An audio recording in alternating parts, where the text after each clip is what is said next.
السلام علیکم ورحمۃ اللہ وبرکاتہ۔ ایک حاجی صاحب کافی بیمار تھے۔ کئی سالوں سے ہر ہفتے پیٹ سے 4 بوتل پانی نکلواتے تھے۔ اب ان کے گردے واش ہوتے ہوتے ختم ہو چکے تھے۔ ایک وقت میں آدھا سلائس ان کی غذا تھی۔ سانس لینے میں بہت دشواری کا سامنا تھا۔ نقاہت اتنی کہ بغیر سہارے کے حاجت کے لیے بھی نہ جا سکتے تھے۔ ایک دن چودھری صاحب ان کے ہاں تشریف لے گئے اور انہیں سہارے کے بغیر چلتے دیکھا تو بہت حیران ہوئے۔ انہوں نے دور سے ہاتھ ہلا کر چودھری صاحب کا استقبال کیا۔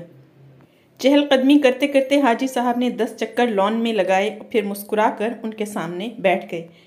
ان کی گردن میں صحت مند لوگوں جیسا تناؤ تھا۔ چودھری صاحب نے ان سے پوچھا کہ یہ معجزہ کیسے ہوا؟ کوئی دوا، کوئی دعا، کوئی پیتھی، کوئی تھیراپی، آخر یہ کمال کس نے دکھایا؟ حاجی صاحب نے فرمایا، میرے ہاتھ میں ایک ایسا نسخہ آیا ہے کہ اگر دنیا کو معلوم ہو جائے تو سارے ڈاکٹر، حکیم بے روزگار ہو جائیں، سارے ہسپتال بند ہو جائیں اور سارے میڈیکل سٹوروں پر تالے پڑ جائیں۔ چودھری صاحب مزید حیران ہوئے کہ آخر ایسا کون سا نسخہ ہے جو ان کے ہاتھ آیا ہے۔ حاجی صاحب نے فرمایا کہ میرے ملازم کی والدہ فوت ہو گئی۔ میرے بیٹوں نے عارضی طور پر ایک 6-7 سالہ بچہ میری خدمت کے لیے دیا۔ میں نے ایک دن بچے سے پوچھا کہ آخر کس مجبوری کی بنا پر تمہیں اس عمر میں میری خدمت کرنا پڑی؟ بچہ پہلے تو خاموش رہا، پھر سسکیاں بھر کر بولا کہ ایک دن میں گھر سے باہر تھا، میری امی، ابو، بھائی، بہن سب سیلاب میں بہہ گئے، میرے مال مویشی، ڈھور ڈنگر، زمین پر رشتہ داروں نے قبضہ کر لیا۔ اب دنیا میں میرا کوئی نہیں، اب 2 وقت کی روٹی اور کپڑوں کی عوض آپ کی خدمت پر مامور ہوں۔ یہ سنتے ہی حاجی صاحب کا دل بسیج گیا اور پوچھا، بیٹا کیا تم پڑھو گے؟ بچے نے ہاں میں سر ہلا دیا۔ حاجی صاحب نے مینیجر سے کہا کہ اس بچے کو شہر کے سب سے اچھے اسکول میں داخل کراؤ۔ بچے کا داخل ہونا تھا کہ اس کی دعاؤں نے اثر کیا، قدرت مہربان ہو گئی۔ میں نے 3 سالوں کے بعد پیٹ بھر کر کھانا کھایا۔ سارے ڈاکٹر اور گھر والے حیران تھے۔ اگلے روز اس یتیم بچے کو ہاسٹل میں داخل کروا دیا اور بغیر سہارے کے ٹوائلٹ تک چل کر گیا۔ میں نے مینیجر سے کہا شہر سے 5 ایسے اور بچے ڈھونڈ کر لاؤ جن کا دنیا میں کوئی وارث نہ ہو۔ پھر ایسے بچے لائے گئے، انہیں بھی اسی اسکول میں داخل کرایا گیا۔ اللہ تعالیٰ نے فضل کیا اور آج میں بغیر سہارے کے چل رہا ہوں، سیر ہو کر کھا پی رہا ہوں، قہقہے لگا رہا ہوں۔ حاجی صاحب سینہ پھلا کر گلاب کی کیاریوں کی طرف چل دیے اور فرمایا، میں اب نہیں گروں گا جب تک کہ بچے اپنے قدموں پر کھڑے نہیں ہو جاتے۔ حاجی صاحب کیا گلاب کی کیاریوں کے قریب رک گئے اور ایک عجیب فقرہ زبان پر لائے، قدرت یتیموں کو سائے دینے والے درختوں کے سائے لمبے کر دیا کرتی ہے۔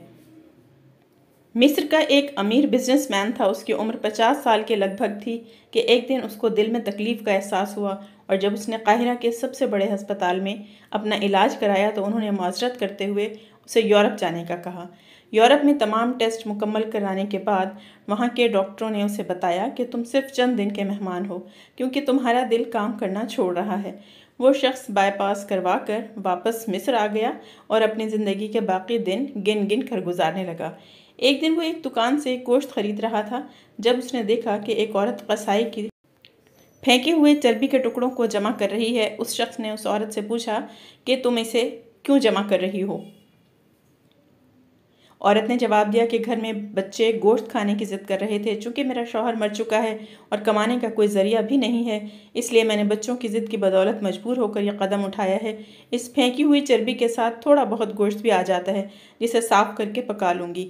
بزنس مین کی آنکھوں میں آنسو آ گئے۔ اس نے سوچا، میری اتنی دولت کا مجھے کیا فائدہ؟ میں تو اب بس چند دن کا ہی مہمان ہوں، میری دولت کسی غریب کے کام آ جائے تو اس سے اچھا اور کیا۔